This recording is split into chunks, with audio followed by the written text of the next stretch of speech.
7박 11일 동안의 미국과 남미 순방을 국민 여러분의 염려 덕분에 무사히 마치고 돌아왔습니다.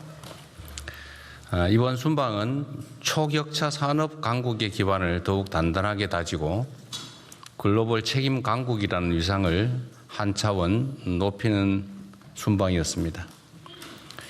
특히 샌프란시스코 인공지능 선언을 통해 글로벌 빅테크와의 파트너십을 공고히 하고 자원이 풍부한 남미의 구리, 리튬 등의 핵심 원자재 공급망 협력 또한 한층 강화했습니다. 브라질과의 방산 협력도 매우 의미 있는 성과입니다. 지금 세계 각국은 국가의 명운을 걸고 국익 총력전에 나서고 있습니다. 이런 때일수록 우리 스스로 가진 첨단 제조 역량을 더욱 고도화하고 이를 지렛대 삼아 다양한 국가와의 수평적 협력 네트워크를 보다 폭넓게 구축해야 될 것입니다. 이번 순방이 대한민국의 더 나은 미래를 개척하는 또 다른 밑거름이 되고 무엇보다 국민 삶의 실질적 개선으로 이어질 수 있도록 관계 부처 장관님들께서는 빠르고 차질 없는 후속 조치를 취해 주시길 바랍니다. 전국에서 연일 기록적인 폭염이 이어지고 있습니다. 남부 일부 지역의 경우 40도로 훌쩍 넘는 사상 초유의 폭염이 벌써 며칠째 계속되면서 국민들의 일상생활마저 어려운 실정입니다. 극심한 폭염으로 5월부터 지금까지 발생한 온열 환자가 2,000명에 가깝고 사망자도 16명에 이르는 등 상황이 매우 위중합니다. 돼지, 닭 등 가축과 양식 어류의 집단 폐사, 농작물 피해 같은 재산 손실 또한 매우 큽니다. 더 큰 문제는 기상이변으로 극한적인 날씨가 앞으로 상당 기간 지속될 가능성이 높다는 점입니다. 현 상황을 국가재난사태로 보고 국민 삶을 보호하기 위해서 총력을 기울여 필요한 조치를 빠르고 빈틈없이 추진해 주시기 바랍니다. 무엇보다 시급한 일은 국민의 생명을 지키는 것입니다. 쪽방촌 주민과 독거노인 등 취약계층 지원책을 한 번 더 세심하게 살펴주시고 옥외 작업장과 밀폐 공간에서 일하는 노동자의 안전관리 역시 꼼꼼하게 챙겨주시기 바랍니다. 특히 노동자들의 작업 중지권이 실질적으로 작동될 수 있도록 현장을 집중 점검해야 되겠습니다. 폭염 쉼터의 추가 확충 그리고 이용률 제고에도 힘써야 될 것입니다. 피해 집중 지역에 대한 특별교부세 등 중앙정부 차원의 재정 지원과 함께 가뭄 농가에 대한 긴급 용수 대책도 서둘러야 될 겁니다. 냉방수요 폭증에 따른 전력 수급 문제도 선제 점검해야 되겠습니다. 우리 기후부가 잘 챙겨주기 바랍니다. 극한 기후의 일상화에 대응해서 재난 시스템을 근본적으로 재설계하는 노력도 필요합니다. 폭염에 대한 범국가적 위험 인식을 한층 더 높여야 할 때입니다.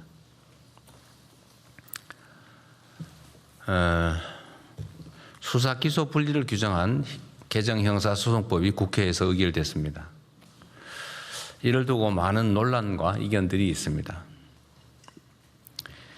이 법률안이 위헌, 집행불능, 국익위배, 행정부 고유관 침해 등 국회 입법권을 부정할 만큼 심각한 상황이라고 보기는 어렵습니다.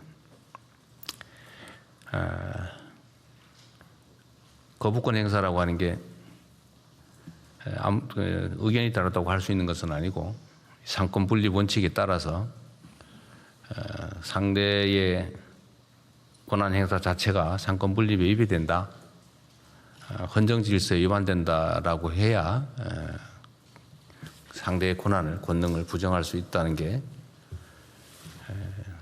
어제 헌법학계 의견이기 때문에 지금 상태로는 입법권을 부정할 정도에 이른다고 보기가 참 어렵습니다. 주권자 국민이 부여한 모든 권한은 견제와 균형의 원리를 바탕으로 투명하고 공정하게 행사되어야 합니다. 이는 국민 주권과 민주주의 또 법치주의를 떠받치는 근간이자 국민의 인권과 보편적 권리를 보다 충실하게 지키기 위한 핵심 전제입니다. 그러나 지난 수십 년 동안 검찰은 수사부터 기소, 영장 청구 등 형사사법 체계 전반에 걸쳐서 매우 과대하고 집중된 권한을 행사해 왔습니다. 이 같은 비정상적 형사사법 시스템 하에서 검찰 내의 일부 집단은 기소를 위해서 수사할 수 있다라는 이 권한을 무소불위로 악용하며 있는 사건을 덮거나 누군가를 정해놓고 처벌하기 위해 별건 수사, 먼지털이 표적 수사를 관행처럼 되풀이해 왔습니다. 그 과정에서 무고한 국민들이 감내하기 어려운 피해를 입었고 심지어 스스로 삶을 저버리는 일도 자주 발생했습니다. 또한 묵묵히 자신의 직무를 충실히 수행한 대다수 검사들까지 정치검찰이라는 오명을 뒤집어 써야 했습니다. 수사기소 분리는 이러한 비정상적 형사사법 시스템을 정상화하는 첫 출발입니다. 국민의 삶을 더욱 안정적으로 지키기 위해 모든 권력기관은 예외 없이 국민의 통제 아래 두겠다라는 사필 규정의 필연적 조치입니다. 국회의 형사소송법 개정으로 형사사법 체계의 선진적 정상화의 단초가 마련되었지만 또 한편으로 보면 경찰의 수사권 독점과 비례화에 대한 우려가 커지고 있습니다. 이러한 문제를 보완하기 위해서 관련 법령의 정비 또는 제도 정비 등의 후속 조치가 반드시 필요합니다. 특히 새로운 수사 시스템의 정착 과정에서 국민이 억울한 피해를 입지 않도록 수사 공정성, 그다음에 수사 역량 제고에 작은 빈틈도 없어야 되겠습니다. 이름과 역할은 변해도 국민과 법치를 수호하는 검찰의 책무는 조금도 가벼워지지 않습니다. 검찰은 대표적인 공익의 대표자인 만큼 인권 수호자로서의 책임을 보다 충실히 수행해 국민 모두의 검찰로 거듭나기 바랍니다. 민중의 지팡이인 경찰 역시 뼈를 깎는 자세로 내부 비리 근절과 피해자의 실질적 보호, 민주적 통제 강화에 총력 매진함으로써 믿음직한 국민의 경찰로 거듭나기 바랍니다. 개혁은 가죽을 벗긴다라는 의미입니다. 한 번의 제도 변경으로 쉽게 종결되는 그런 개혁은 세상 어디에도 없습니다. 국민의 눈높이에서 원래 취지대로 변경된 시스템이 제대로 작동하는지 세심하게 점검하고 부족하거나 잘못된 부분이 있다면 신속하고 과감하게 그리고 철저히 보완하도록 하겠습니다. 이상입니다.